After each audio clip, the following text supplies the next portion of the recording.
Good evening, ladies.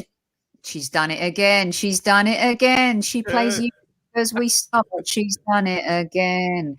Welcome, ladies and gentlemen, to the Highbury Squad. It's a Lockdown Series, Volume 2, Episode 30. This is going to be a good one. Let's roll.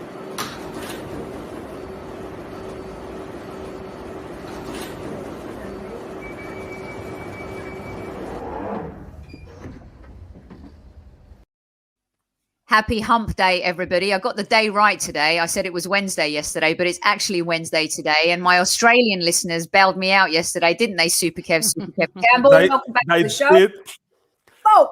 They did. They did bail you out, but you did rectify it, so that was good. Thank you. And PG is back this Wednesday. Welcome, PG. Oh, hello. Nice to be back. Of course, in the house, our special guest today, Mr. Don Robbie from AFTV. Welcome, Rob. Thank you. Thanks for having me. Thank you. We appreciate you being here. Welcome to the show. How are you doing, by the way? How are you coping during this lockdown? You doing all right?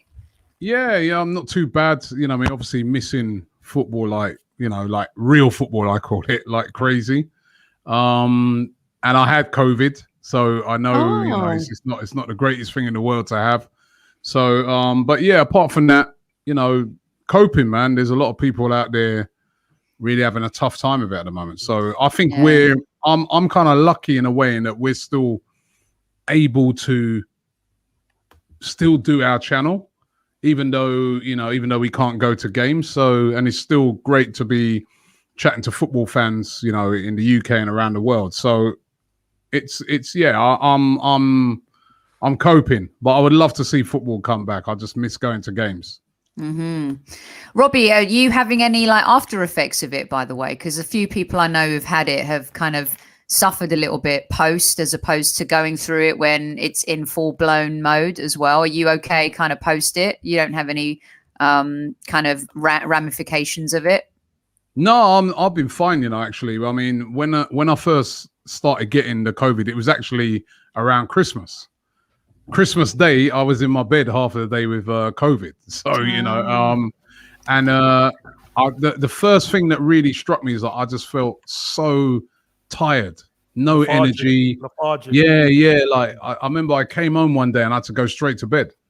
And then I just had no energy. And then I didn't really have a lot of the other symptoms. I didn't lose taste or anything like that, but just absolutely shattered. And then a bit of the shivers, bit of some pains, and I had that for say probably about 2-3 days. Went and got tested. After a couple of days, they said I was positive, but then after about the 3rd, 4th day, I started coming out of it, and then I was actually probably okay after about the 5th day. But you got to isolate for 10 days. I was so bored because you're not allowed to. You can't even leave the house, So. But I'm one of the lucky ones, really. I kind of got through it unscathed. That sounds quite like medium compared to what most people have gone through. Yeah, and then since I've sort of got over it, I've been absolutely fine. So yeah, but it's not great. It's not great. It does knock you for 6 for a couple of days. Health is wealth, man. Health is wealth. Absolutely. Yeah, trust me. I just did a 14-day detox because I said to myself I want to be healthy this year, and I got challenged. It's this guy called Dr. Amsu, who's a big Arsenal fan that I met in America last time we were touring out there. And they were doing this thing called a Great Black Detox, and he wanted me to come on it. So I said, all right. I said, I'll join it. And then when he started telling me, he goes no food for 14 days, no coffee, no tea. I go, yeah, well, what do you have then? He goes, yeah, just water and coconut water. And then they give you these supplements. And I go, are you mad? I go, I can't do that, man. And he goes, no, come on, have it. He goes, and he was saying it kind of gives your body a reset and everything. And I actually did it. I finished it last week. Well, Sunday gone. I finished it. That was my 14th day, and I feel good for it. So I'm trying to treat health seriously this year, man, because good for you, Robbie. Good for you. This thing ain't no joke. I lost my uncle to it the other day. It's not no joke. So so many people out there. Sorry to hear that. It was really sad, and and then so many people. The first time it hit, I didn't really know many people who had it. There was like it was like, what, you had it? Like it was some massive thing. But this second time here, around this time, I've known loads of people who've had it. You know, it's been rampant. You know, so I lost my aunt and uncle as well to it, Robbie. They both passed away in the space of 10 days. That was brutal, you know. So there's so many stories like that. And the great thing about it is we created the lockdown series because we knew, and you go out every single day as well. And I know that you've got various shows, and I know that you probably get a ton of nice DMs and emails, and I know you probably get your fair share of brutal ones as well. But to know that, you know, we've been helping people, and the notes that we've been getting during this time, going out and just talking about football and connecting Arsenal fans from around the world, it's meant the world to us, especially, and it's actually helped us as much as we've helped people as well. And I'm sure you found the same, right? Definitely. You know what? When the first lockdown came. And remember, that was the brutal lockdown when there was no football at all. This one, in comparison, lockdown-wise, for us personally, is not as bad because there's still loads of games going on. But when they did the first one, when there was absolutely no football, I kind of got my team together and I said, listen, what we're going to do, we're just going to concentrate in this period in communicating and connecting with fans. Let's just do that. That's all. That's the only remit. There's no other remit apart from that. And it was really good. You know what I mean? And again, just like you were saying, Sophie, we had so many messages from people saying, you know what, thank you. You've kept us connected. I've been going through a few little, you know, mental health problems, and just listening to someone just talking about Arsenal, just talking in general has helped. And like you said, it helped me as well. Just to, you know, you're at home and you can still, that's why I say that we're kind of lucky because we can still communicate with people. We can still be, you know, communicating with people around the world. And when I got COVID at Christmas and I had to do the actual isolation, that's when I realized that, hey, you know, I mean, if you imagine, I was like, imagine some of these older folks that have been like shielding for a year. How have they done it? I mean, I found the 10 days tough. So I'm just grateful, like I said, that we're still able to do our thing. You know, we can still, even though we can't go to games, it's not quite the same, but we can still talk about football. That's the one thing. True. And I know everyone's missing the Emirates, and obviously it's a European week and everyone wishes they could go to the games. I think we're getting closer. It looks like England's kind of going to start reopening step by step. And the goal is that every single fan can get back to watching their team at some point. And before we kind of get stuck into some nuts and bolts, Robbie, I just wanted to get your take. Obviously, you've talked a lot on your channel about Mikel Arteta, the team. Seems like we've found a little bit of a groove lately. Great result against Leeds. We go into this Benfica match tomorrow, high on confidence, maybe found a little kind of rhythm going with an ESR and a Saka and an Odegaard and stuff. What's your take if you're giving Mikel Arteta like a report card so far this season in terms of what you think he's done and where he's going? Do you know what, right? Like, I think he's probably got like a 6 to 7 out of 10. Probably a 6. I think what's happened recently, he's actually now finally found a style of play. With Emil Smith-Rowe coming in, now he's got Odegaard. I think now all of a sudden I can see an Arsenal team out there trying to play, try to attack. Earlier on in the season, it was kind of like he just followed through with what helped him in the FA Cup, which was like that 3 at the back. And we were continuing with that, and there was just no creativity. But since Emil Smith-Rowe's come into the team, all of a sudden now we look at a completely different team. We're attacking. We're exciting again. I mean, that Leeds game, I was excited watching that first half. It reminded me very much of when we watched the first half in Wolves until the referee changed the game. So it was exciting, attacking football, on the front foot, pressing, you know. And I think, you know what I then started to look on it and say, right, let me look at his sort of overall this season. He's actually, without really getting the position in the table, he's actually done a lot of the things he said he was going to do. He said that when he came, he said, if anyone ain't down with the cause, they're going.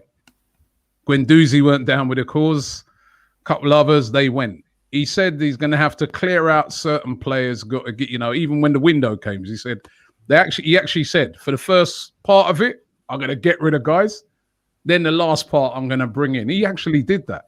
He got rid of Ozil. I was surprised. I thought Ozil would go at the end of the season. He got rid of Kolasinac, Mustafi. You know, he actually shifted these guys out. I was really surprised. So, you know, it's a very painful transition at the moment. And I guess, right, with those guys earlier on in the season, even though I think they were fairly professional, I don't think they were really rocking the boat as much as maybe they could have done. But it's never good, and Kev will know more than me because he's an ex-player.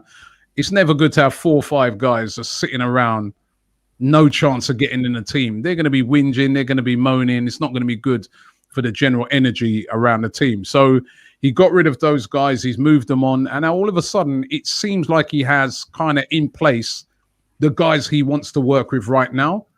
And as I said, you know, Smith Rowe, I think that's been like massive for him. He's come in and all of a sudden now we've hit a style of play that starts to resemble Arsenal again. And he was doing well up until, as I said, that Wolves game. That was the one when I was thinking to myself the other day, I wonder if we would have won that, what would that have done for us? Yeah. You know, it hadn't have gone the other way, you know.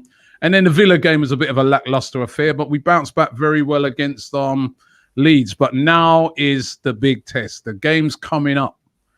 This is the big test for Mikel Arteta. Because you know what? Number one, Europa League, chance of winning it, but it's very, very difficult when you look at the teams that are left in it. And then even in the league, chance of a top 6 finish possibly, which would be a step up from last year, which then you could be able to say it's a bit of an improvement on finishing 8th. That's up for grabs because, you know, this is such a mad season. The Man United at the weekend drawing with West Brom and things like that, these mad results.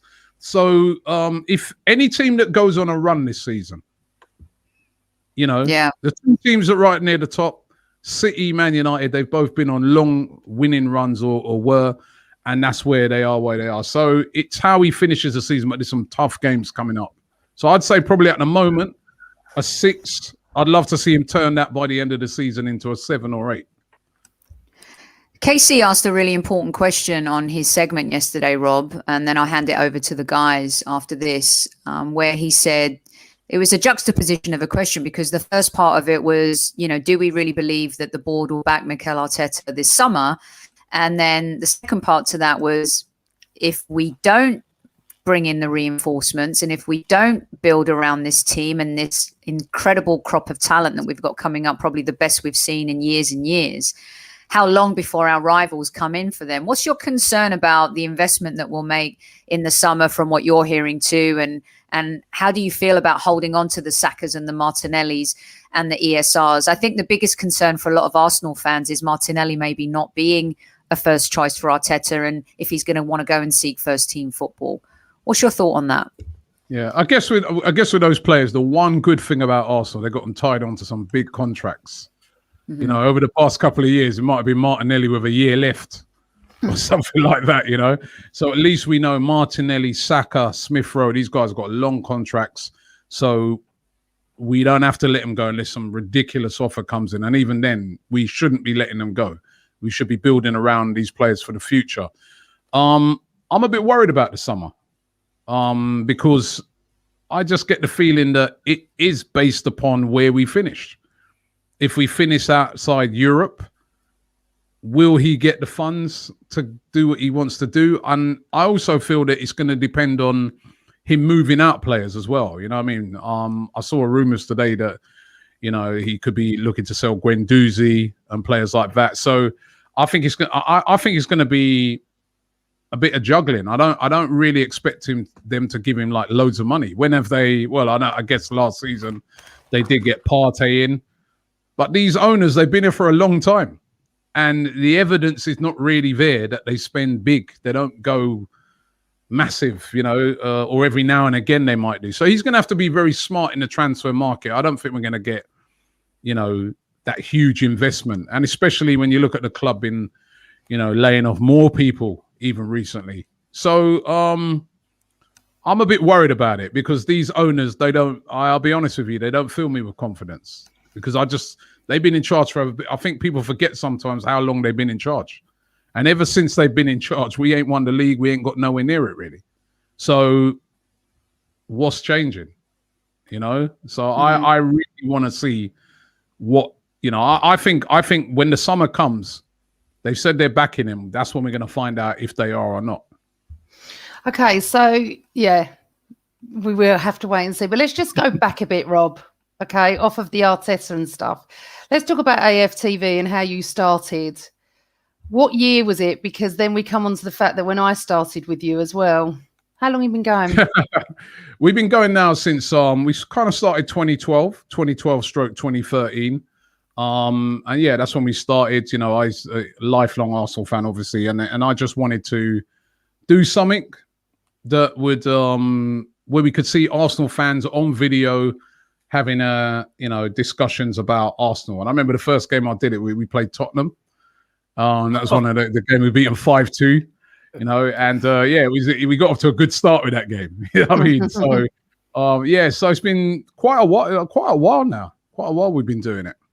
So I often look on it and think, wow, I can't believe how long it is. I know. I was looking back on some of the videos that I did with you because I needed to get the year. It was from 2014. So literally only a year after you started. So for the people that don't know, I did the big Arsenal discussion with Robbie and Giles. Giles was our host. And we used to have guests on similar to this, but we were actually in a studio. And we did that for a couple of years. It was mad, wasn't it, what actually went on and how brilliant it was. And obviously then you grew from that and then you went in a different direction. But I really enjoyed my time. And I just watched one of the quick videos back of something. Mems was on with us. Mems. Do you remember that? Yeah. Still talk to Mems. I mean, Mems has got great opinions. We're going to have Clive on. Do you remember when Clive came on the... Clive Palmer? Yeah, he's coming on here in a couple of weeks. And I think that people on our pod will love him. He's fantastic, isn't he? He's a very opinionated and dedicated Arsenal fan. Fantastic Knows guy. his stuff, man. He should coach. I know. I said this to these two. He should coach, man. He should coach. His knowledge, honestly. He should coach.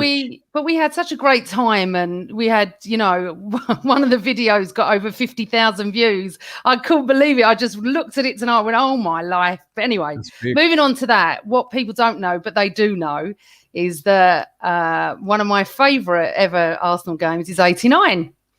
And when the 89 they know, but they don't know the next bit. When the 89 film came out, I was promised a ticket via a friend who withdrew that ticket, and I didn't get the chance at that time to go. I didn't think I was going. And then you rung me up, Rob, and you said, I've got a ticket for you and your dad. And I went, great, thank you. But there's a but. And I was like, what's the but? And you went, you've got to interview everyone. And I said, I'm not an interviewer. You went, no, you come and do it. So I came up to, what was it? The old cinema in Holloway Road. Yeah, it was a cinema on Holloway Road, yeah. And I was buzzing because it's 89. I don't really care about interviewing anyone. I just want to see everyone. I was going to stand next to you. That was it. You were going to interview everyone, and you just literally gave me that mic that's in front of you and went, go. And I went, oh, what do I say? But I had the best, second best footballing night of my life. I interviewed everybody, Rob. The only person I didn't interview, because you gave me the whole team, the whole squad, was Jack Wilshere when he turned up. And you interviewed him, and I stood there and I was like, I cannot believe I've spoken to Adams and O'Leary and, oh, my God. When Mickey Thomas come up to me and Ian Wright, I was like, but I will never forget that you gave that's me, nice. Honestly, Rob, honestly. And I still look at the videos now of all the interviews and all the, like, most people thought we were getting married. You know that? You know what, right? You were brilliant on that night. I'll tell you, I remember... The reason why I asked you to do it, right, is because obviously I know you've told me many a times about your stories of going to the game at 89, right? And then like, obviously I got a ticket, I got the tickets and stuff like that. And when I got the ticket, I'm thinking about it and I'm thinking, obviously I'd love to do the interviews, but I'm like, Amanda, she was there. I wasn't there. I watched it on TV. I'm not going to There's many people who try and make out like, I was there. I'm like, no. I admit I wasn't there. I watched it on TV. It was a great moment, but I was like, Amanda was there, right? So I feel that Amanda is the person to interview these guys. So she's going to have, and I was, my judgment was right on it because you were brilliant because the way you was talking to them, you could tell you was there. And that's what you were saying. You was like, oh, you know what? I was there when you was talking about things that I would never have asked them, right? Because you could only ask those questions if you're actually there. And I thought you was brilliant on that night. And I remember you did a great interview with Alan Smith. That was oh my God, but that was something you laid on me in the pub one day, months before that you because Alan Smith was there and it was something else, nothing to do with 89. And then I got to interview him. I just went, I don't know how to interview anyone. No, you were brilliant. You were brilliant that night. And he was the perfect person because, as I said, you were there. You were there. And I didn't think it would be right for me to do it. I was like, nah, you were there. You're going to be talking strictly from the heart because and I could tell. I was just watching you, and like all the memories were just flooding back to you. You know what I mean? And even KC was in the stands that night. Wasn't even on the bench. I was near Amanda.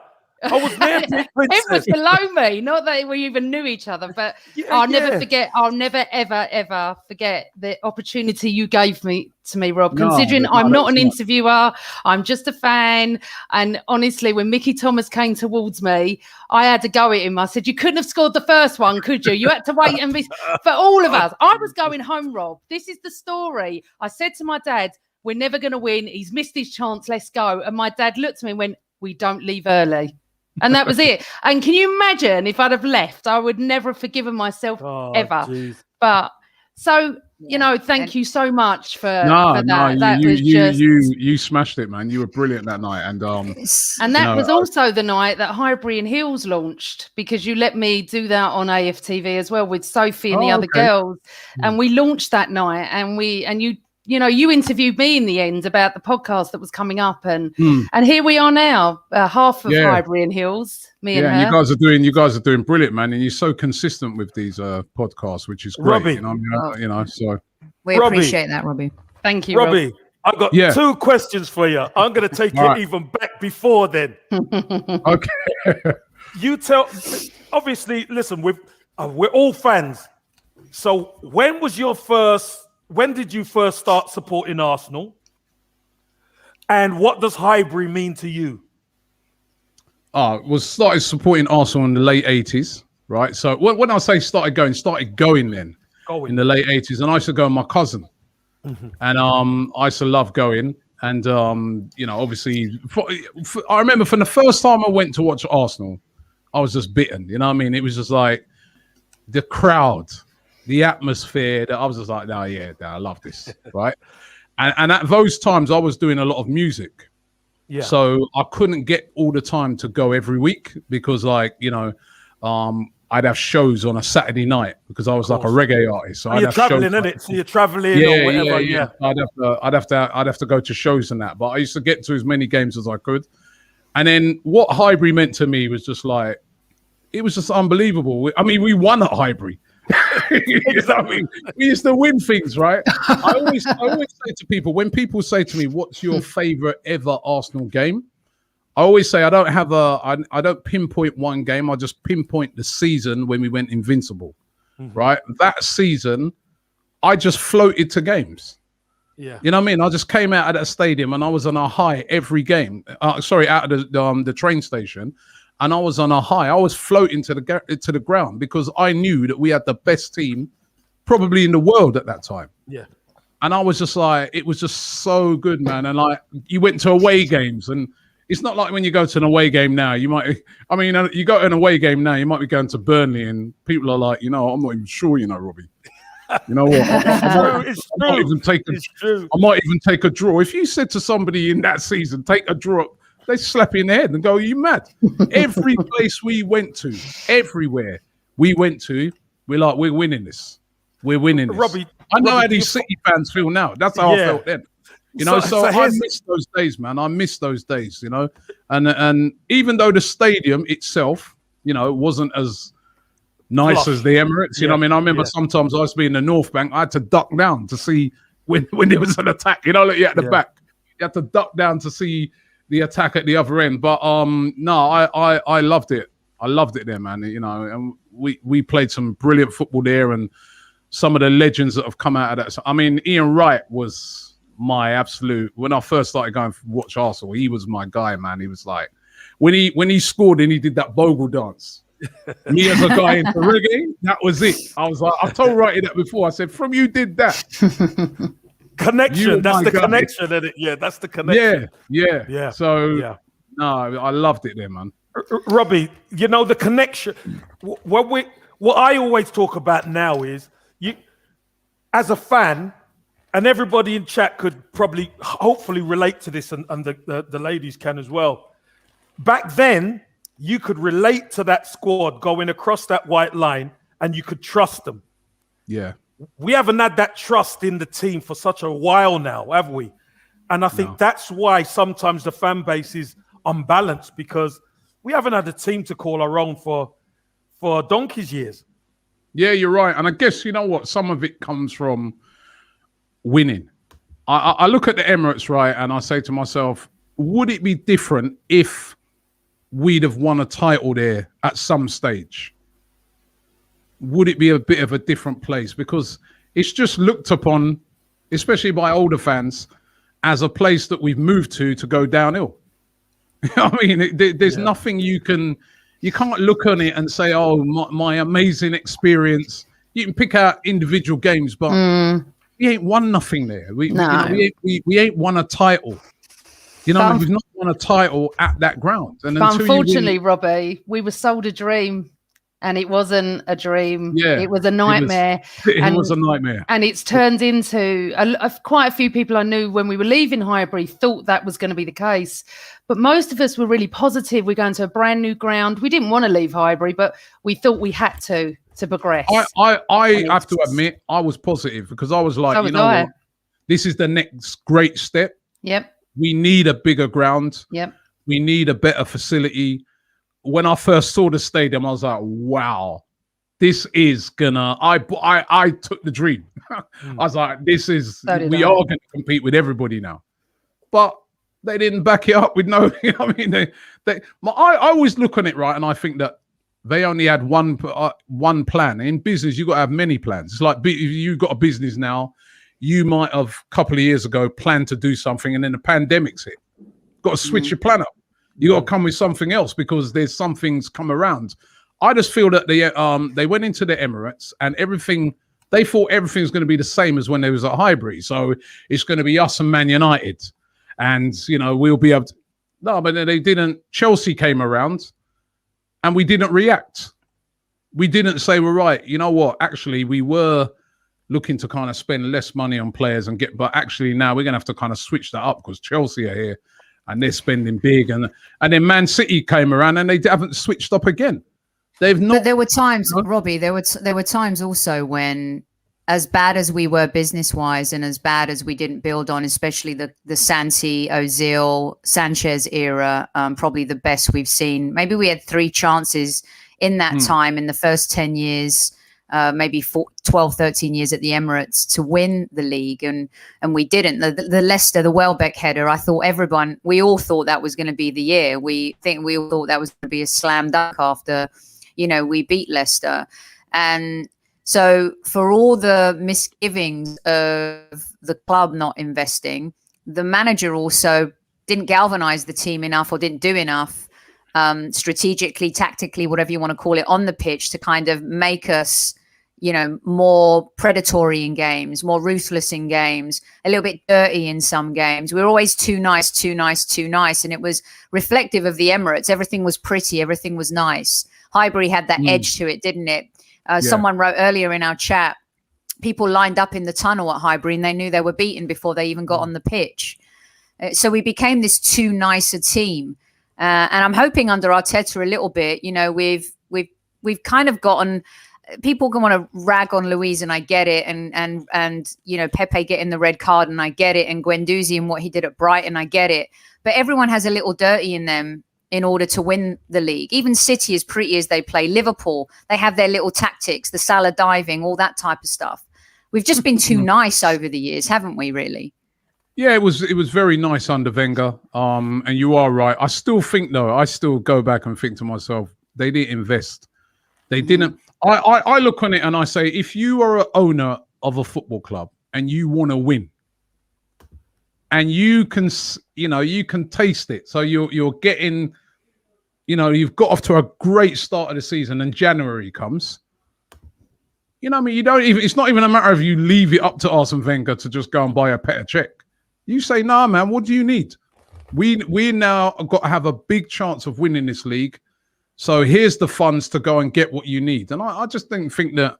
I just felt that these guys, the Cronkies, have been comfortable with coming fourth. It was just it's just been a business thing. But Rob, Roman Abramovich wants to win. We might fault him for sacking managers, and he, you know, I don't like sacking managers every minute, but it's because the guy wants to win things. He's not interested in second, third, fourth.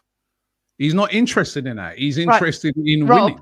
That's the difference, okay? Abramovich is a football fan. The Cronkies are not. They're business people. Exactly. So where you're saying, a fan, why don't you just go out and get... If we were on the board, we would be giving Mikel Arteta our last pennies to go and get who we needed to get. They're not football fans. They're businessmen. Yeah, David Dean was a businessman, but a fan as well. Yes, we need them both. Yeah, but hold on a minute here. Here he comes. Let's not. Let's not take our eye off the ball, because you know what? Arsene Wenger was our most successful manager. He's the man in control of it, and he should be the one who sees. Yeah, he's the one who should see. Do you know what? These guys are spending money, and look, we've got a chance of winning it. For how many years?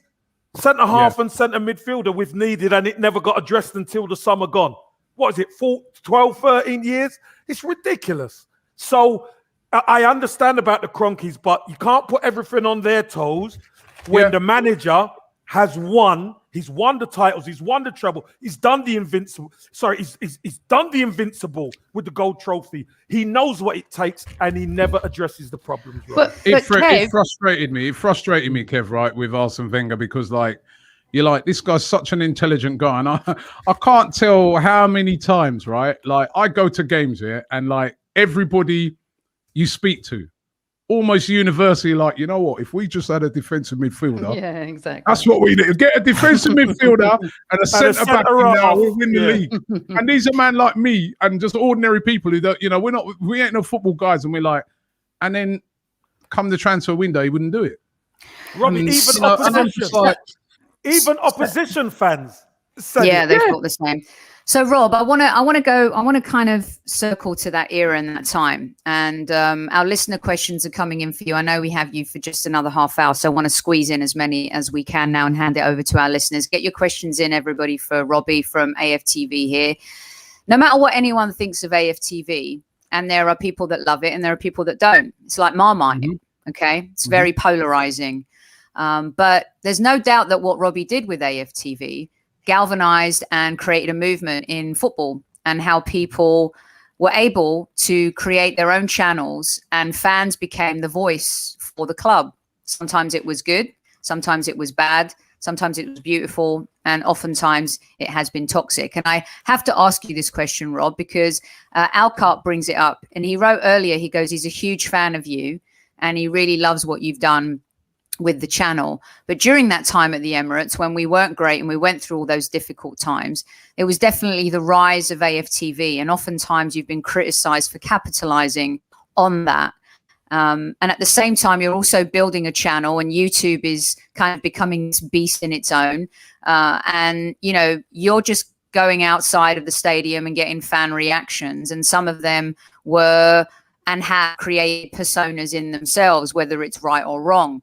So Alcop's question is, having the biggest Arsenal channel on YouTube, do you sometimes understand how big of an influence you have on Arsenal fans in general, good or bad love from Sweden? And it seems like you get a lot of love, but some of the characters that you've had perhaps don't. Can you help us understand that time, that era, and how you feel like that's looked upon in terms of what you've built at AFTV?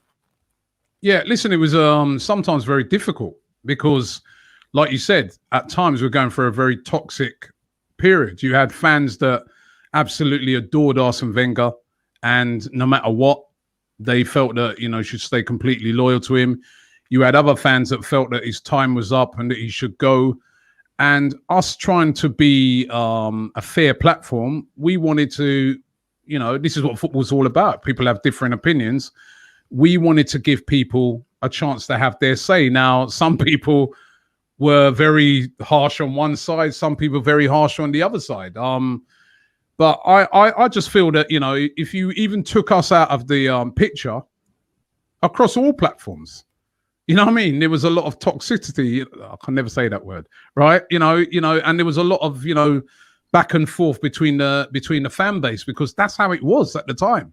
And I think that we just reflected that. So it's always really difficult because you don't want to make it seem like you're having a pop at the club, because this club, we love this club. And some of the accusations sometimes that get thrown at me that, oh, you're only doing it for the money. And I bet you hope Arsenal lose, and all this rubbish. I come out of Tottenham one day. I was really upset that we lost. That was sorry, it wasn't even a loss. It was the draw. Remember when Aubameyang missed the penalty? Yeah. And some idiot comes up to me and he goes, "Yeah, you're glad, ain't you? Because now you're gonna get." I said, I felt like punching this guy. That's the first time. You know what I mean? I'm like, yo, you dumb, right? But you know, it was a very hard balancing act. Sometimes with us, we've got certain things wrong even in that time, but this has been a journey for us as well. We've had to learn a lot of it as we've been going along, because no one had ever done it before. So, but I feel that, you know, we enable people to have their say, whether it be on one side or on the other. And if we're being a fair platform, we have to allow people to do that. We can't say, right, you know what, actually, because you're going against the grain, we're not going to let you talk. That's that fan's opinion. So that's all we did. And it makes me laugh sometimes when I'll hear like even some of the traditional media criticize us when they're doing exactly the same thing. You know, you'll have a station like a Talk Sport. They're not even an Arsenal fan, and they'll be like ringing, you know, should Arteta go or stay? What, you know? So I'm just like, listen, we people have to be sometimes fair with their criticism. And remember the time we was in, you know, I never asked us to go through this period. When we set it up, the majority of fans at that time were backing Arsene Wenger. I'd say if I'd done a poll around about that time, I'd say when we first started doing AFTV, he had 90% support of the fans. Even fans that felt a bit indifferent about him, he had a lot of credit in the bank with most fans, and they felt loyal to him. As years started to go by, that started to drop, and we just reflected that with the people that we interviewed. There's a great question from MK. I'm trying to find it, because one of the things she was saying was, do you feel like channels like AFTV became a threat to those national mainstream media channels, i.e. now people and fans go to YouTube and fan channels for more of their source of information? And she was talking about, you know, does it exactly like Uber, Uber, like Netflix? You disrupted everything, and I think MK brings up a good point in that, you know, there was almost like a class system where we're the national media, and they don't know, they're not trained journalists, they don't have anything, but yet the rise was real because the fans reacted to it. Well, yeah, I mean, we are disruptors, and I mean, funny enough, I did a talk yesterday for the London School of Economics. They had us on, and that was the title of their whole talk, Disruptors. And we kind of disrupted a traditional industry, and with allowing fans to have their voice. And I have to say that at first they really looked down on it. I don't think they do as much now, but they really, really looked down on us at first. Excuse me. And they thought that we were just, I don't know, I just got the opinion sometimes that some of the things they said, some of the way they delivered what they were saying about us, I'm like, you know what, you really don't understand AFTV. you really don't understand the fans, because, if you did, you'd be trying to learn from us rather than putting us down. Now, look at you guys. You're doing this podcast right now. I would rather hear from you guys than some of these journalists, because you guys are Arsenal fans and you're talking from the heart and you're talking with knowledge. Like we said, even when I'm talking about Amanda earlier on, she was there at 89, right? So you're talking from the heart. So I like to hear from other football fans. It's no put down to journalists whatsoever. My brother's a journalist. My brother works for BBC, and brothers are like, from we were kids, and he's a journalist. He's a top journalist. He was head of sport at Channel 4. So I don't put down journalists, but I think they need to learn from what we've done, and basically we've used new technology to enable us to have a voice, and that's what we did. And it's not just AFTV. There's podcasts like yours. There's loads of different channels now to loads of different football clubs and loads of different people doing podcasts. And we never, once upon a time, like if you went back 10 years, say, for instance, not even once upon a time, you didn't really have that. You didn't really have that. What if you did have, a type of AFTV type medium when, Arsenal was going through some of their tough times in the 80s? I'd have loved you to be at Anfield. With Bruce Riegel was there, Anfield 89. Can you imagine you being outside at Anfield 89? It would have been incredible. It would have been incredible. Yeah. So the best thing ever. People sometimes have got to understand, like, we've taken this new technology and we've created something with it, which lots of people are doing now, and I think it's a great thing. I think it's great to hear from fans. Because sometimes I used to, when I first started doing this, right, I swear, that's one of the reasons that made me set it up. I get very frustrated. I talk to guys like you, and we might have different opinions on the game, but we'd be more or less talking about the same type of, and then I'd go in here like a pundit, and I'm like, I can tell you ain't been to the game. You've just sat down and watched because I can tell you, I've been one time to Match of the Day, for instance, and what they do is they have a bank of TVs and they don't even watch one particular game sometimes. They might be watching several at the same time, right? Whereas we're only watching one game. We're there at the game watching that one game. We're not going to have the knowledge, obviously, of a ex-footballer like Ian Wright and Alan Shearer and these guys. These guys, their knowledge is brilliant, and they know the game inside out. We don't. But we have got the experience of watching games as fans, for many years as fans, and we do know a lot more. You can't just put us down and say, they don't know nothing. That's not true. We do. That's why we love the juxtaposition of our show, in that Amanda and I see it from like the fan point of view, a little bit me on the media side, but then we've got Kev who gives us the player and takes us inside the dressing room, which is a totally different perspective. I'm going to ask you this question because I know you've come on and you're willing to answer all the questions, and there's a couple of tough ones in the chat. Robbie, why put out interviews when fans are abusing players and manager? I feel like there's less of that now. There was more of that previously. But also, is it just them being honest versus abuse? Because in the past, I think people did feel that way. Yeah, we've had a couple of cases in the past where, we probably made mistakes where it was abuse. It was a couple of like videos we've done where there's a kind of a line to draw. Somebody can be really angry and they can really have a go at a player or at a manager, but there's a line you shouldn't cross. And I guess there's been a few times in the past when we've kind of crossed that line, and we've tried to get better at that. But we don't, as I always say, we don't aim to, like a guy said to me the other day, he goes, you keep having people come on criticizing Willian. I go, what do you want me to do, man? Should have listened to our show the other night. That one up there, that one. The guy's not playing well. He's been terrible since he's come. And if you're terrible, right, not many people are going to come on and say nice things about you. I can't do nothing about that. I can't. He's got to try and turn it around.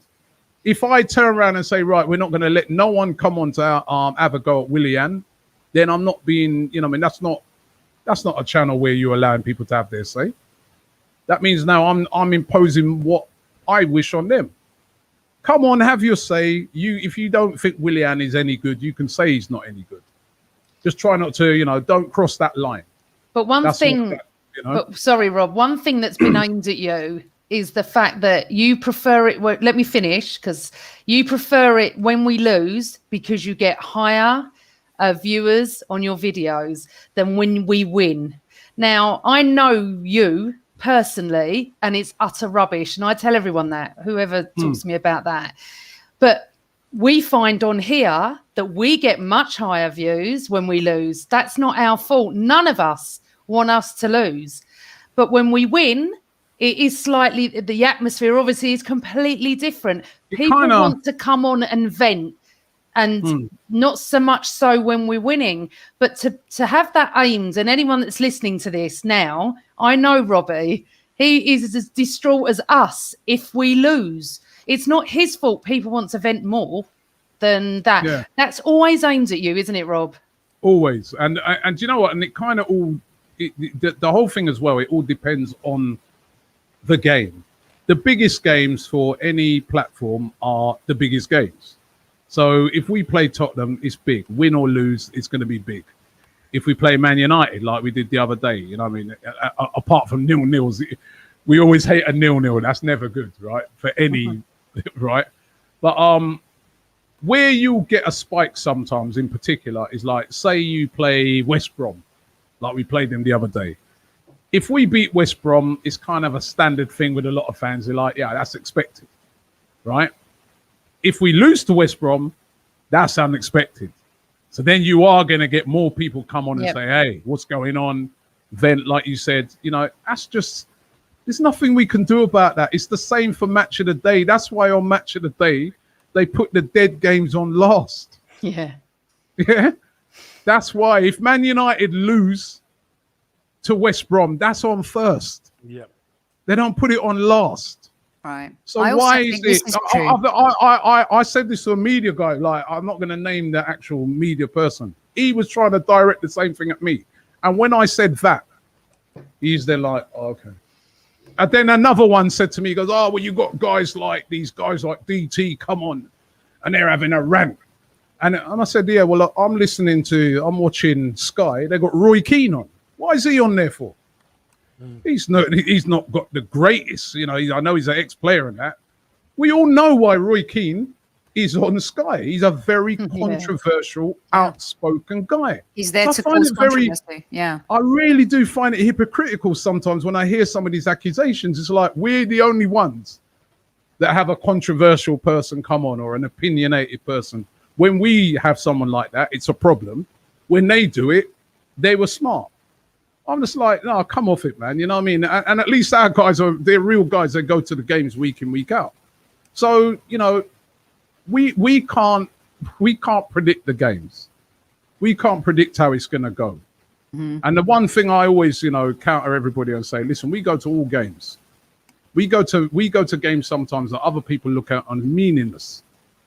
They're like, I was saying to the guys when I did that talk yesterday, I remember going to a game about a year and a half ago in the Ukraine when the country was under martial law, right? And that was got there -17, it was. Meaningless, man. Europa League, early in the rounds. We were there. And even sometimes when you do videos in a Europa League game in the early rounds, of course it's a Thursday, but because it's not a massive game, by the time it comes out, the videos come out. By the end of sort of mid-Friday, everyone's talking about the weekend's game. So it's not financially, it makes no sense. But I see it as a duty for us to be there, to be telling people about every Arsenal game. Mm-hmm. We should be there. So if I did it for money, I could chop those games. I could say, no, forget that. Just one more. One more on the channel, Rob, before we get back to some football talk here as well, because it's come up in the chat, and I want to ask this in a in the most honest way that I can. Fire away. When you see kind of what Troops is doing on his new channel, it seems like there's a bit more calmness to your channel now. How do you feel about that? What's your thoughts on that? Because quite a few people have put in the question on some people love him, some people don't, and it seems, you know, like there's a lot of controversy in some of the stuff that he's doing now. He's someone that was a huge part of your show, and I know that you guys are friends too. So how do you feel about the stuff that he's doing now versus what AFTV is now without him? Yeah, listen, Troops has moved on to do his thing in America, and I'm cool with it. I'm like, you know, good luck to him with what he's doing. You know, I can't control these guys in what they want to do with their career, and I've never tried to do that either. You know what I mean? They came on as fans, some of them, and they've grown massive. And Troops is a real character and a very opinionated character, and he was very loud and very, you know. But I one thing I can say for Troops, right, is I've seen that guy cry tears when we've lost. When people say about, oh, I saw some people the other day saying, oh, he got T-shirts printed with Arteta out or something like that. I'm saying to these people, right, I don't think that was, number one, I don't think that had anything to do with Troops. And number two, I am telling you that I was at Baku when we lost to Chelsea, and I see the guy crying. And I go, you crying? He goes, yeah, man. And he goes, I've come all this way, and I just feel so let down. And the guy was just, and I've seen him on many occasions, absolutely deflated. The guy loves Arsenal Football Club. He may put it across in a different way to me and you, but he's still a fan of the football club. He still loves the club, whether he be in America, whether he be in London. That guy loves Arsenal, right? Rob, you know what fascinates me? I know Troops as well, as you know, and what fascinates me is this aim at all of you, and you know I know all of you, is that you're not Arsenal fans. If you're not Arsenal, I know, I find it hilarious as well. If you're not Arsenal fans, Rob, why are you spending your money going to games? And I see you all in the ground, so people that say you're not in the ground is rubbish. Why would you spend 24/7 talking about something that you don't know anything about or you're not a fan of? I do feel, you know, I've told you in the past certain interviews I've not enjoyed, and I think you were wrong to put them out. That's my opinion. But at the end of the day, you're right. You can't control them, but you can control what goes on the channel. That's for sure. But to have that, to level at you that you're not an Arsenal fan is bizarre in my head. Do you know what, right? What it is, Amanda, I always remember my mum, yeah? My mum said, if you spend all your time listening to fools, you're a fool too. Yeah, true. So when people chat rubbish, I don't even, you know what? It goes through one ear and out the other. I don't even bother. I'm like, yeah, if you think I'm not an Arsenal fan, if that you really think, cool, that's up to you, bro. I'll get on and do my thing. You do your thing, and we'll just be cool like that. You know, I've heard a lot of ridiculous things. The thing is, right, a lot of it comes with when your thing becomes really big. Yeah, of course. You guys, you'd have it and be, I love Amanda. And then you could hit million, and all of a sudden, that Amanda, man, she's already getting it in chat right. She ain't no real Arsenal fan. You know what I mean? That's how it. So listen, honestly, unfortunately, it kind of goes with the territory sometimes. You know, you as a person, you know who you are. Yeah. That's the main thing. That's the most important thing. People around you who are around you all the time, they know what you're like. They know how you really are. And that's why I say, when I go back to the thing with Troops, I've been abroad with that guy. That guy's, no one's paid for him. He spent his money. And the guy's crying his eyes out when Arsenal have lost. That's a big man.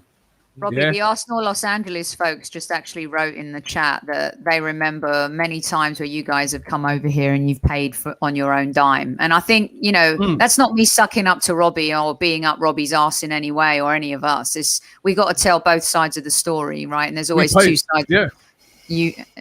And this is the Arsenal Los Angeles guys saying. Yeah, I love those guys. They're great guys, man. Yeah. Robbie, let me ask you this, because I don't think many people will ask you this. You know, under Arsene Wenger and obviously end of last season, when we have had success, what's the response been like? Good one, Casey. The response has been amazing. So like when we won the FA Cup, you know, the response was amazing. We had like millions of people watching the content. It was brilliant. It was fantastic. Anytime we have, even if just on individual games, you just got to go and look at the numbers. So anybody who says, "Oh, they only when you lose," go and look at the numbers of some of the big wins that we've had. Like when we, as I said, won the FA Cup. But if you're a hater, you don't really want to. You don't want to talk about that. Yeah, you don't want to see your agenda. Yeah. That's why I'm like, you know what? I'm not trying to. You know, you can't please everybody. You know what I mean? And everybody has a right to like something and not. Listen, I turn on my TV. I say this all the time. Yeah. Not every program on there I like. That doesn't mean it's good. I don't like Strictly. Do you think the people who are doing Strictly? Don't tell Amanda you don't like reality TV. She's like a selling sunset chicken. I don't like Strictly. Do you think the producers of Strictly care? They're doing quite all right, and they're doing something very successful, and they've got loads of people who love it, right? So, but I don't diss Strictly because you know what? It's just something. It's not really my kettle of fish, but I'm not going to diss it and say, you know what I mean, because they're obviously doing something good, right? So that's the difference. No, I love it. Okay, you guys are listening to the Highbury Squad. We've got the Lockdown Series Volume 2, Episode 30. We've got Robbie here from AFTV Media. We've got him just for a few more minutes. We're going to switch it back to football. But did you want to finish off your... Sorry, I didn't mean to interrupt you. You were going to say people... Now. It's all right. Okay, that's fine. Hold on. It was about all the FA Cup and all the response that you get from the success. Yeah, I'll tell you what, Kev, right? Is there ever any stick, Robbie? Is there ever any stick? No, you don't. Even though you get success. You know what, like for instance, when we won the FA Cup, there was no stick. Yeah. So it's only like it'll be a loss now, then somebody will be blamed. It's like I was on the pitch. Yeah. You know what I mean? I lost the ball and then they run through and scored. You know what I mean? So I don't waste time with it, Kev. But I'll tell you one thing, right? Going back to that FA Cup, for me, as a person, like we were all locked down for most of the year. That was the highlight of my year last year. We were very lucky that we did a partnership with a box park in Wembley. So we were as close as we could possibly get to Wembley. Mm-hmm. And I've got to say, man, it was amazing. There was like about 500 Arsenal fans downstairs in the box park. And then upstairs, we had like this room. And there was probably about 60 of us in there. I mean, I had hundreds of people checking me. I said, no, we got a social distance. And I'll tell you, the atmosphere was it was the next best thing to being there. And I really have great memories of that day. It was amazing. That's special, man. Special. Yeah. And to, in a season that we all thought was, we were done for. Yeah. And I was really pleased for Arteta because, let's all rewind back. He was like one of the first high-profile football people to get coronavirus. Yeah, COVID. Yeah. It was like when he got it. He shut the league down, didn't he? Yeah, he shut the league down. Yeah, so always Arsenal. Yeah, so for him to lift that FA Cup, and I think that's why we're kind of really been disappointed early on in the season because we went into the new season with a lot of optimism, because we were like, won the FA Cup, Arteta's our guy. But I think we forgot that there was still a lot of transition and work and that to do. And I hope he is going to be our guy. I really do hope he is going to be our guy. I mean, the jury's still out. It's not, the jury's still out. But, I really hope he succeeds, man, because, I'd like to see when them sort of young, hungry managers are coming through and not the same old Mourinho and all these. Oh, come on, man! I want some new, Fresh blood. So let's talk about this. We've got you for what? How many more minutes have you got, Rob? Because I'll give you like 10, 15 minutes. Okay, lovely, perfect. Because here's the scoop. We want to know. We got some major games coming up. We've got City in the league. We've got the North London Derby coming up, and of course tomorrow night we've got Benfica, who I'm happy don't have Diaz anymore because maybe it gives us a chance to win. I said this to Casey on the show a few nights ago. What do you think? Let's start with the Europa League tomorrow night. There's some really good teams in Europa League this season. Yeah, we do need it. We're putting our eggs in that basket. Can we get to the final, let alone win it? What's your thoughts? When you look on paper, no, because there's teams way better than us. Like even the English teams that are left in it, you'd have to say out of the English teams left in it, we're the ones that the worst out of the four at the moment. But you never know in the cup. No one thought we'd win the FA Cup. We had to get past City in the semi-final, Chelsea in the final. I remember we got to the final of the Europa League. Was it Valencia? We had to beat Napoli and those sort of, that wasn't an easy road to get there. So yeah, we can, but we're gonna have to really pick it up, and we're gonna have to. I think we need to get players like Partey back playing. And first of all, we got to get past this. Benfica is not going to be easy. They're a team with a lot of European pedigree. Mm-hmm. And although I was very worried about the fixture, and then I did a show the other night, and I had these guys from the Benfica podcast on. And after hearing them talk, I'm a little bit more confident now. At times, I thought they were talking about Arsenal, the way they were talking about how the team's declined. They're a team apparently that play a very high line, and they've got like Otamendi and Vertonghen as two of their centre backs. So that fills me after seeing what Aubameyang did at the weekend and the way we pressed Leeds. If they play that high line, I'm feeling pretty confident that we can get a result. But we're going to have to be on it, because if we're not, we went out to Olympiacos last year, remember? Right? Yeah, so if we're not on it, it's brutal. we don't bring the A game, we could get knocked out. So, but certainly Arsenal have what it takes if things go our way and we're all get Partey back, get Tierney back on a regular from now to the end of the run of that. We've got a chance, but it'd be difficult because you have to look at some of the team. AC Milan's another good team in there with Ibrahimovic, and they're playing really well. But Unai is still in it too, Robbie. Unai is still in it. Unai Man United, Leicester. Yep. I think, that wouldn't, Leicester over two legs wouldn't be easy. Any of those, Tottenham over two legs, much as but we're a cup we hate team. them, and that wouldn't be easy over two legs with Mourinho parking the bus, and we know what he's like.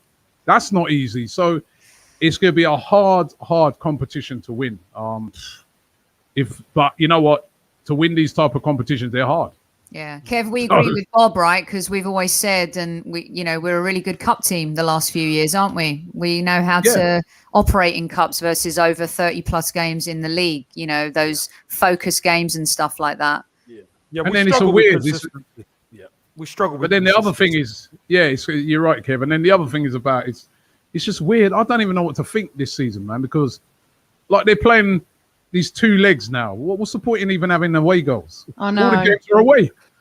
I don't know what to think, man. I actually said to the guys from the Benfica podcast, right? I said that actually I feel it's an advantage to Arsenal playing Benfica behind closed doors, because we would have had to have gone to their place. It would have been raucous. They would have had full of crowds. Then they would have come to our place, and the amount of Portuguese people I know in London, right? Yeah. They would have had loads and loads of fans there as well. Yeah. So they would have been driven, a bit like when we played Olympiacos. They had massive support there. It would have been similar. So that might even favour us a bit. So basically, I think if we could get through the Benfica game, who knows, man? It's a cup competition, and look what Arteta did last year against all the odds. So a question for all of you before we get to the Premier League. No. I don't think I could take this, Robbie. No. And Amanda. I don't think I could take it. I don't actually think I could watch. I would be hysterical. You know what, right? I'd have to emigrate if they won that. When I'm allowed to. I'm like you guys, man. I couldn't handle that as a final. No, not one bit. No. I couldn't handle that. Bring it on, I say. Bring it on. Come on, Arsenal. I don't care. Come on. Talking about Spurs, actually, I remember, Robbie, when I saw you outside Spurs, you had more Spurs fans come up to you than Arsenal. Do you remember that when we was outside? They weren't before coming the up match? to say hello, though, were they? No. Yeah, I stood behind you. Oh, thank you. Thanks for because you know what? There was many other people that I looked. They were gone.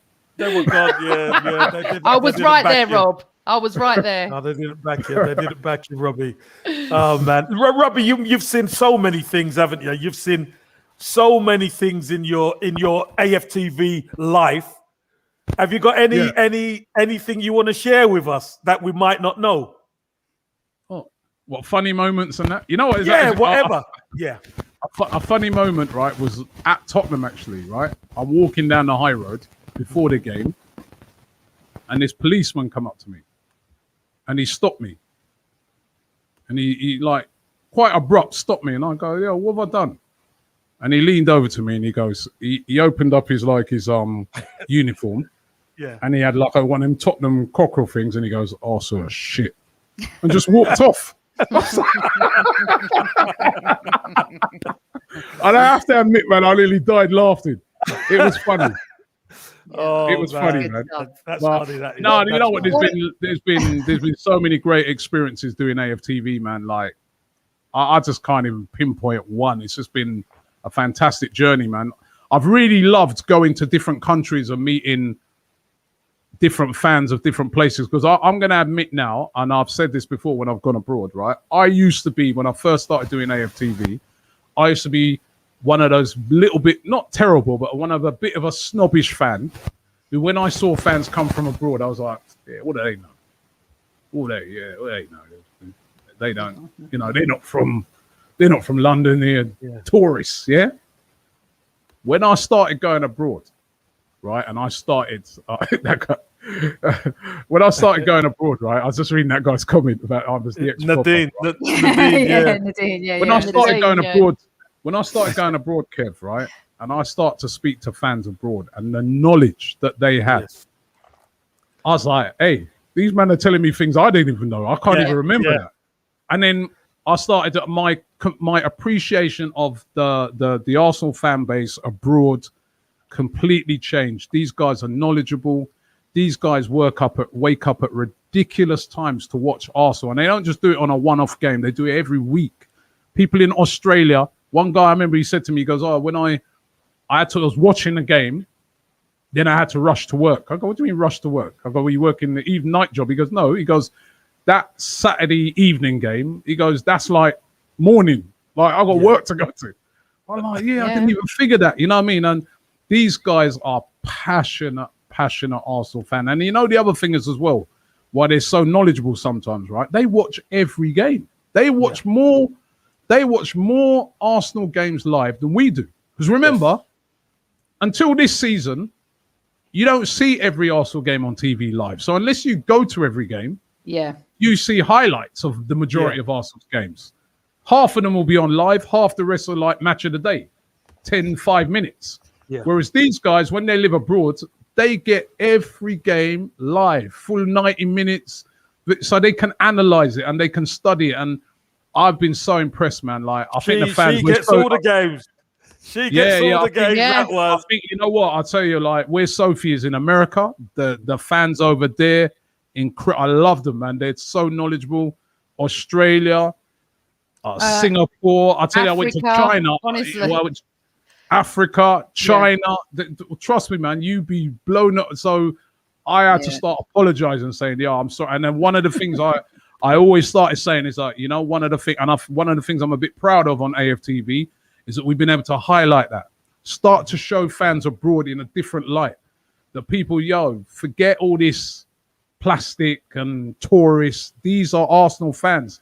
The only difference between them and you is that we're nearer the ground. We can get to go. If they had access, they'd be there too. Yeah. So that's been a massive eye opener for me, man. And really I love going abroad to meet those fans, man. Because as I said, you know what I mean? You know, how good was that last US tour, Robbie? That was amazing. That was amazing. I remember that tour started. You went to Gunagrar too, didn't you? Mike from Guna Podcast is talking about Gunagrar, man. I so want to go to that. I missed Amanda. You got to go to Gunagrar. I know, I will. When I tell you, right? Again, you know what I love about those fans in America, right? It's like I spoke to so many different opinions as harsh as ours, yeah? But you see, when it comes to coming together to do stuff, they put all that aside and they come together and they put on an event like Gunagrar. Trust, and that event is Kev, you got to go to that. Listen, they locked me down. They stopped me going the last time. What are you talking about, Robbie? You got locked down. Yeah, he was going to go. They locked me out of America. They locked me out. Yeah, and then, and the tour of America was but everywhere I went. I remember we came out of the ground in Washington, and we started interviewing fans, and I swear to God, we had about 1,000 fans around us, and they had a helicopter flying over us, right? The police, and they were shining a light down directly on us, right? And then the only thing over there, and I'm not too up to those police out there, though, man. That's one thing. Like, the police come, and he started like flashing lights in my face. I go, yeah, what's up? And he goes, you can't film me. I said, all right. Like in England, you normally say rules. You got to get licenses and rules, and yeah. You say to the police in England, you say, okay, sorry, what's a good place? Because we want to work with you. What's a good place? And they'll go, all right, Rob, you know what? Take it down there, just round the corner. You know, we're trying to clear here. But in America, those police, you just go, yes. So I said to the guy, I go, yeah, where would you like us to go and film? He goes, I don't care where you go, just get the fuck out of here. I was like, Jesus Christ. These men got their hands on their guns and that. I'm like, I'm going. You're like, I'm off. No messing around. No messing. Yeah, but Washington, Denver, everywhere we went, Los Angeles, they were brilliant. Everywhere, man. It was the fans in America. I think we went to Charlotte. The fans were incredible, man. It's always, I can see why Arsenal always going to America, because the fan base is really strong. They haven't christened the new Kroenke Stadium in LA yet, so hopefully that's going to happen. Yeah, soon. They always come and play at the Home Depot, so it's happened. It's got to happen. Yeah, Sophie, I saw that when they were. So when I was out there, I got a good friend out there who I met through Arsenal. Steve Manius, right? And he took me down there one day. He said, right, I'm going to show you. I'm going to show you where they're building this. At that time, they were still built. I've seen it completed now. It's amazing. And when I went down there and I saw the size of even the plot that it's on, I'm like, this is where all the money's going then. Oh, this is why we're selling all our players year in, year out. This is where it's going. And then the other day I saw the stadium, because Sophie, it's the most expensive stadium in the world. Oh, yeah. It's like a scene out of Star Trek. I mean, it's ridiculous. Yeah, it would be a really good backdrop in a Star Wars or Star Trek. Yeah, I see it. It's unbelievable. Yeah, it's really crazy. And then the man, he don't want to give us no money. You know what I mean? It's all there. Yeah, I mean, he's also married to one of the wealthiest women in the country, and they got some tax-paying money for that too. But that's a $5 billion plus stadium. It makes Tottenham's new stadium look like the toilet in my bathroom over here. It looked like that anyway. Let's get you out on this then, Robbie. Where do we finish in the league? What are your expectations? Boy, you put the hard question last. Save the best. I think we could get sixth. I think. Had we won those Villa, if we'd have beaten Villa and Wolves, I might have been a bit more optimistic of doing something crazy, maybe getting top four. I do think any team that goes on a run could end up anywhere this season. But if I'm being honest, I think the best we could hope for this season is sixth, because we're just still a bit too far off. And we'd just be too reliant on teams. I mean, a load of teams would have to have a catastrophe. So I think sixth. Sixth. That's fair. Listen, I think many fans would take six, Robbie. Yeah, I would. Yeah, many fans will take six. Yeah. I mean, I don't know how you guys feel about it. I mean, we've had a lot of people come on the channel saying that they'd rather not be in Europe next season if we don't get in the top four. But I'm not with that. I think this is Arsenal, man. We want to be playing in Europe. So sixth, top four would be. But again, let me just remind everybody. Do you remember last season, when the pandemic hit, Leicester was second. Yeah. Everyone thought they're going to finish second. They ended up finishing fifth. Man United were nowhere. People were talking about Ollie, including me, getting the sack. They ended up finished second. Anything with this lockdown thing and all that. And what did United do? They just went on a run. Yep. And next minute, so But can we go on that run? That's it. You know, I mean, the games we've got coming up: City this week, Leicester the week after. There's some tough games. Robbie, the key is beating some of those teams who we want to catch. If we can beat some of those teams above us, then it gives us an opportunity. Because if we could go Sunday, Kev, and beat City, I know everyone's just laughing now, but if we could do that, yeah, that's the sort of game that could set us up for a great run, because then that gives you the confidence to beat everyone, don't it? But of course it does. Do we have what it takes to do that? And then I said to somebody right at the start of the season, I go, if you look at Arsenal's squad, 6th is about the best you could hope for as well. You know what I mean? Anything apart from that, we're overachieving because we haven't got a better. Let's be real now. Let's be honest. Yeah, we don't have a better squad than Liverpool, Chelsea, Spurs. As much as I hate to say it, right? City, Spurs, United, right? United. That's 5 clubs. Arguably Leicester. Arguably Leicester. That would make it 6. We're not much better really than Everton. So, you know, when you look on it, 6th to 8th is about where we should be with the current squad. That's what I'm saying. In the summer, I want them to give him the tools to try and challenge, you know? So, Rob, we've come to the end of the show. We've loved having you on. Will you come on again towards the end of the season? Of course I know you will, because you know otherwise I'll just nag you. Anything for you, Amanda. You know I know. It's been you know what I love about Amanda as well, right, Kev? Right, she'll just come to me, right, and she'll just tell it as it is, man. She don't care. She don't care if I'm vexed. She don't care. But you know what? I really respect you for that, Amanda. I really do, man, because you're. What I love about you, just an honest person. And if I do something on the channel you don't like, right, or if there's something, you just tell me. I respect that. I respect that. Thank you for that, Rob. And I love that because I'm like that in my working life in every respect. What you see is what you get. Really, what you see is what you get. I will, if you ask me a question, I'm going to answer it. If I don't like something, I will say it. It doesn't really go down well with everybody, but that's just I can take it, man. I've been on the end of a lot of Amanda. And you know, but you know, deep down, Rob, you are a great guy. I've always said it, and I would, and I'm always honest, as you know, and I'm so very much, man. I love your dad as well. Big up your dad, man. Yeah, Gooner, Kelvin, proper Gooner, that man. Old school, obsessed. Old school. Oh my God, he's got a crush on her. That's for sure. But I remember he said to me, he goes, I don't like what you do and that. I don't like it, but he goes, you're one of us. Yeah, well, that's the thing, you know. In life, Rob, there's an on-off button. You don't, as you said, you don't watch Strictly, you turn it off. Don't like you turn it off. It's horses for courses. Everyone is entitled to have, you know, that, and also that everyone's had their say in our chat room tonight about whether they like you or not, whether they like what you do.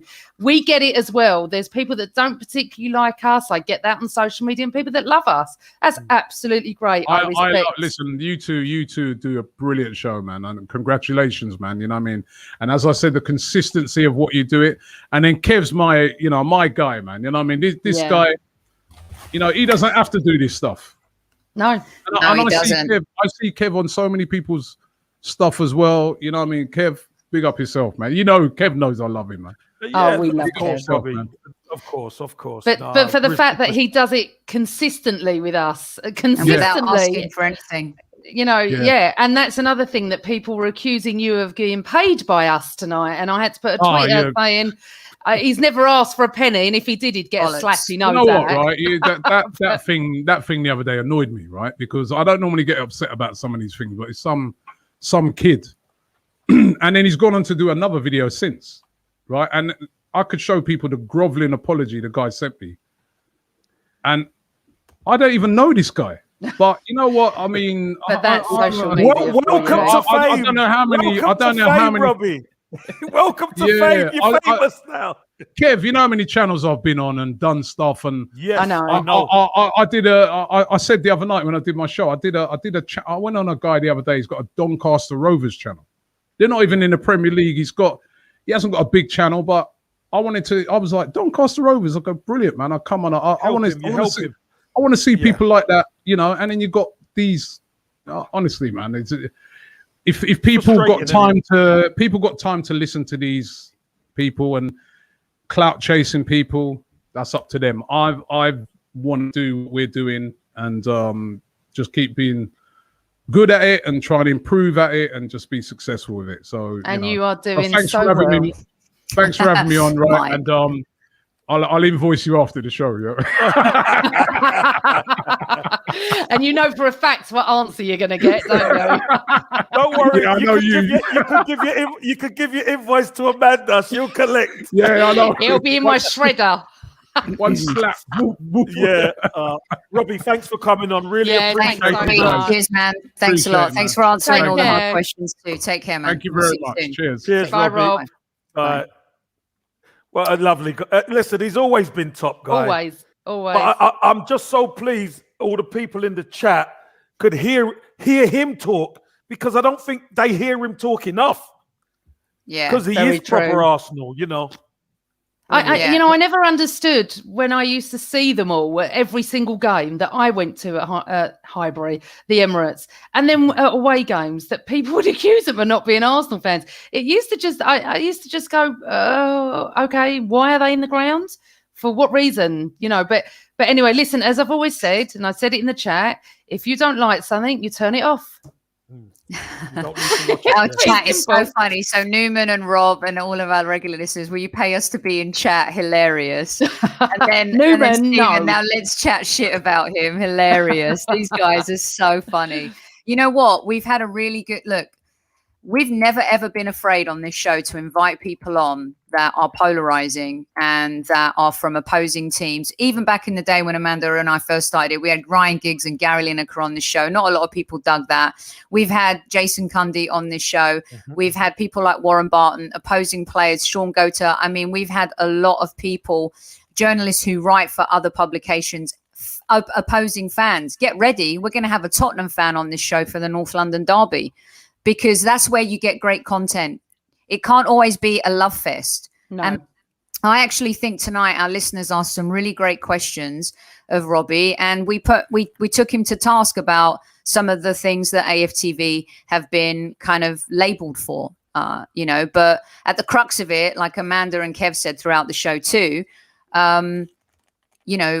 he loves Arsenal. And yes, Arsenal was toxic at the time, and unfortunately, people love car crashes, you guys. And that's just the reality of the world that we live in. We've seen it. I mean, I just watched a documentary on Britney Spears. Everyone loved that car crash. Yeah. Media loved it when she shaved her head. They fed on it, you know, and that's just how it is. Whether you like it or not. I know. Listen, Matthew, stop it. I've put you on a timeout twice and I've let you back in, and here's why. You could be disappointed all you like. That's okay. We'll still love you. You can come back and listen to the show. And if you don't want to, that's okay with us too. All right. But thank you to all of the fans who asked good questions tonight and created some really good debate in the chat. PG, before we go. What I was just going to say was, it's funny, isn't it, that Tall Sport never get lambasted for doing the same thing. You know, Adrian Durham at 4 p.m. every day. I stopped listening about 4 or 5 years ago, but at 4 o'clock, he had the Daily Arsenal. Exactly. That's exactly. It's to gold. Yeah, it is to gold, you know, and, you know, Robbie just gives fans a chance to talk. You may not like it. Let me tell you something. In the 80s, when we used to stand outside Highbury, we said far worse. And I was there. It wasn't recorded. It wasn't social media. On the way home, in the cafes, we said far worse. We are football fans with passion. Sometimes passion overspills into anger because you love your club so much. You're so distraught. If Kevin missed from 2 yards and I'd have a go at Kevin, doesn't mean I don't like him or rate him. I'm just fuming with him in that minute. And that's what happens when you come out of the game. I just quickly go into it. I don't do the interviews after a game with Robbie. I did it once. I came out of Tottenham. Harry Kane had just scored. I was on my own and I was fuming. And he grabbed me and said, come on, do it. I went, no, I don't do these. And I did it. And it was the worst thing I've ever done. Because if you've ever seen me, the second we lose or draw, I am like a nightmare. And that is what fans are like. So whoever didn't like, I haven't seen whoever's liked this chat or not. We wanted to bring Robbie on for you to see him as an Arsenal fan. You don't like AFTV? Fine. That's up to you. Millions do. Right. That's that. Before we go, you guys, we have to give a very special shout out to our sponsor, footballprizes.co.uk. They wrote us and said that you guys are picking up your tickets left, right, and centre, which makes us happy. We're going to give away a free ticket. I was going to do it tonight, but we're going to do it tomorrow night instead, after the Benfica game, okay? Because we're running out of time tonight. We'll have a really good question for you for tomorrow night. You'll get a free ticket. They'll give you a number, and then you go into the auction draw on Friday to win. There's only one. Wow. Dennis Bergkamp signed framed shirt, right?